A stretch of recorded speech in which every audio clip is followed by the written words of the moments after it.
আসসালামু আলাইকুম। আমি আজকে আপনাদের সঙ্গে আলোচনা করব যে সকল বাচ্চাদের দাঁত ব্যথার সহিত কান ব্যথা থাকে এই ক্ষেত্রে আমাদের এই মেডিসিনটি খুবই কার্যকরী। আপনারা দেখতে পাচ্ছেন যে প্লান্টোগো ওষুধ নাম হচ্ছে প্লান্টোগো মেজর বা প্লান্টোগো। এই দাঁত ব্যথার সহিত কান বেদনা, এই যদি লক্ষণটা থাকে, দাঁত ব্যথার সহিত যদি কান ব্যথা বা বেদনা থাকে তাহলে কি হবে? অধিক উপযোগী থাকে, তাহলে উপযোগী। তাহলে যে সকল রোগীর আমাদের দাঁত ব্যথার সহিত যে কান ব্যথা থাকে এই ক্ষেত্রে খুবই উপযোগী। কি হয়? মুখে এবং গালের মধ্যে চিলিক মারা বেদনা। আমি বেশি লিখবো না। যে প্লান্টোগো মেজর দাঁত ব্যথার সহিত যদি কারো কান বেদনা থাকে এবং তাহলে অধিক উপযোগী। দাঁত ব্যথা থাকবে, তার সহিত যে পাশে দাঁত ব্যথা ওই পাশে কান ব্যথা থাকবে। মুখে এবং গালে চিলিক মারা বেদনা, মুখে এবং গালের মধ্যে কি থাকবে? চিলিক মারা বেদনা।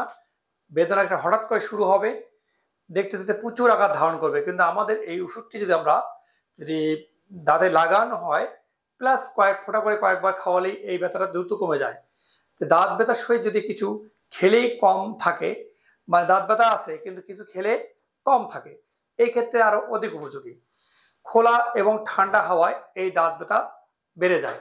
খোলা এবং ঠান্ডা হাওয়ায় দাঁতের ব্যথার জন্য আমরা এই ওষুধটা কি পাবো?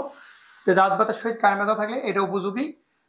এটা এই কিউ এই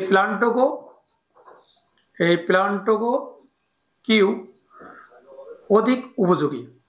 এই ওষুধটি আমরা কিনে আমরা দাঁতে লাগাবো। আর এই ওষুধটা দিয়ে আমরা যদি 5 ফোঁটা করে 4 বার খাওয়াই, ইনশাআল্লাহ 4 বার হালকা কুসুম পানি গরম পানিতে যদি আমরা খাওয়ানো হয় তাহলে দাঁত ব্যথা তার কমে যাবে। তাহলে আপনার ওষুধের মাত্রা বুঝতে পারছেন। আর এই প্লান্টোগো 1x বা 3x পাওয়া যায়, আপনার 3x খাওয়াতে পারেন, তাতে কোনো সমস্যা নেই। তবে দাঁতে লাগালেই এই ব্যথা, দাঁতে যদি প্লান্টোগো লাগানো যায় সঙ্গে সঙ্গে দাঁত ব্যথা কমে যায়। তাহলে দাঁত ব্যথার সহিত যদি কারো কান বেদনা থাকে তাহলে এই ক্ষেত্রে অধিক উপযোগী।